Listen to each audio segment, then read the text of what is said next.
இன்றைக்கி பார்த்தீங்கன்னா cooking vlog தான் நம்ம பார்க்க போகிறோம். இன்றைக்கி வந்து 8 டேஸில் வந்து 1 டே வந்து நான் சமைக்கணும். இன்றைக்கி தான் வந்து எங்களோட டேர்னு. இன்றைக்கி ஈவினிங் வந்து நான் வந்து 8 பேருக்கு வந்து சமைக்க போகிறேன்.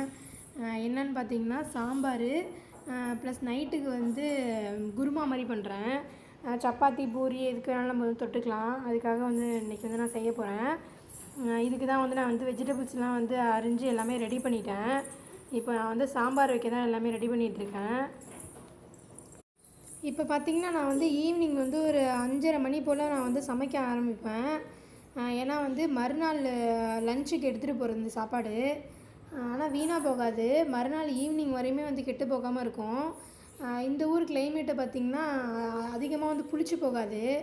இங்கே வந்து ஈஸ்ட் வந்து சேர்த்து தான் வந்து புளிக்க வைப்பாங்க. தயிராக இருந்தாலுமே சரி அவ்வளோ சீக்கிரம் வந்து புளிக்காது. அதனால் சாப்பாடு வந்து வீணாக போகாது. அதுக்காக பார்த்திங்கன்னா இது வந்து மறுநாள் ஈவினிங் பார்த்திங்கன்னா வீணாக போய்டும். லஞ்சுக்குனா ஓகே சாப்பிட்டுக்கலாம். அதனால் வந்து ஈவினிங் நான் கொஞ்சம் வந்து லேட்டாக ஒரு 5:30 மணி போல் நான் வந்து சமைக்கிறதுக்கு ஸ்டார்ட் பண்ணேன். கிச்சன் க்ளீனிங்னு பார்த்திங்கன்னா இங்கே எப்படி பண்ணுவாங்கன்னா அடுப்புக்கு மட்டும் வந்து சில்வர் கவர் மாதிரி வந்து போடுவாங்க. இது வந்து எப்போ வந்து ரொம்ப வந்து அழுக்காக போகுதோ அப்போ வந்து மாற்றிடுவாங்க. அப்புறம் பக்கத்தில் உள்ள இடத்துக்கு ஃபுல்லாகவே வந்து நியூஸ் பேப்பர் வச்சு செலோடேப் வச்சு ஒட்டிடுவாங்க. இதை மட்டும் எடுத்து டிஸ்போஸ் பண்ணிவிட்டு மறுபடியும் வந்து க்ளீன் பண்ணிவிட்டு மேலே போட்டுருவாங்க. இது மாதிரி தான் வந்து கிச்சன் வந்து இங்கே க்ளீன் பண்ணுவாங்க. டெய்லி வந்து கழுவிட்டுலாம் இருக்க மாட்டாங்க. இப்போ நான் வந்து சமைக்க வர்றப்போ பார்த்திங்கன்னா பையனை வந்து தூங்க வச்சுட்டு தான் வருவேன். இது எப்படியும் பார்த்திங்கன்னா 1 hour ஆகிடும். அவன் முழிச்சிட்டு இருந்தானா வந்து இங்கே வேலையே புரியாது. அவன் என்னை சமைக்கவே விட மாட்டான். ரொம்ப டார்ச்சர் பண்ணிகிட்ருப்பான். அதனால் வந்து என்னோடய டேர்ன் வர்றப்போ மட்டும் அவனை ஈவினிங் வந்து தூங்க வச்சுட்டு தான் நான் எப்போயுமே வந்து குக் பண்ண வருவேன். இப்போ தூங்கிட்டு இருக்கான். அதனால தான் கொஞ்சம் ஃப்ரீயாக நான் சமைச்சிட்ருக்கேன். இப்போ முடிச்சிட்டானா வந்து ஒன்றுமே பண்ண முடியாது. எங்கள் வீட்டில் வந்து சாம்பார்லாம் வைக்கிறப்ப பார்த்திங்கன்னா இந்த மாதிரிலாம் நாங்கள் வதக்க மாட்டோம். பருப்போடே சேர்த்து வேக வச்சுருவோம். ஆனால் இங்கே உள்ளவங்க பார்த்திங்கன்னா இந்த காய் எல்லாத்தையுமே வந்து வதக்கிட்டு தான் சாம்பார் வைக்கிறாங்க. அது நல்ல டேஸ்ட்டாக தான் இருக்குது. அதனால் நானும் வந்து இதே போல் எல்லா காய்கறியும் வந்து வதக்கிட்டு தான் வச்சிட்ருக்கேன் இப்போ சாம்பார். இப்போ எனக்கு பருப்பு வந்து எவ்வளோ போடுறதுன்னு தெரில. நான் வந்து ஒரு 3 கப்பு போட்டேன். நான் வந்து 1 கப்பு போல் நான் எடுத்துட்டேன். அந்த வீடியோவில் நான் வந்து காட்டல.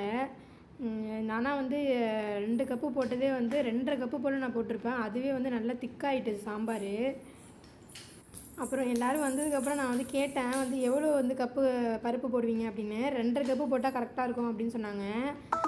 நான் வந்து ஒரு 2.25 கப்பு போல் போட்டிருப்பேன். அதனால் வந்து பருப்பு வந்து கொஞ்சம் கூட போயிட்டு, ஆனால் வந்து நல்லா திக்காக இருந்துச்சு. சாம்பார் நல்லா டேஸ்ட்டாக இருந்துச்சு. ஆனால் பருப்பு வந்து கூட போனதுனால குழம்பு வந்து ரொம்ப திக்கான மாதிரி ஆகிட்டு.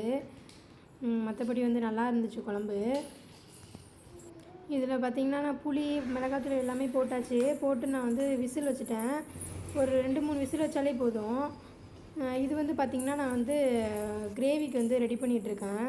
சும்மா சால்னா மாதிரி வந்து வைக்கலாம் அப்படின்னு சொல்லிட்டு. இந்த சப்பாத்தி குருமாவுமே வந்து நல்லா இருந்துச்சு நைட்டு சாப்பிட்றப்ப. நான் வந்து குருமா மட்டும் வச்சுட்டேன். அப்புறம் நைட்டு வந்துட்டு வந்து மாவு பிசைஞ்சு வந்து பூரி போட்டுட்டாங்க. நான் நைட் டைமாக இருக்குது பூரி போட வேணான்னு பார்த்தேன். அப்புறம் அவங்களே வந்து எல்லாமே பூரி போட்டாங்க. எல்லாருக்குமே வந்து சேமாக வந்து போட்டு வச்சுட்டாங்க. அப்புறம் வந்து நாங்கள் அதையே எடுத்து வந்து சாப்பிட்டாச்சு. அப்புறம் பார்த்திங்கன்னா நான் வந்து இந்த குக்கிங்லாம் முடிச்சுட்டு வந்து டீ போட்டு வைப்போம்.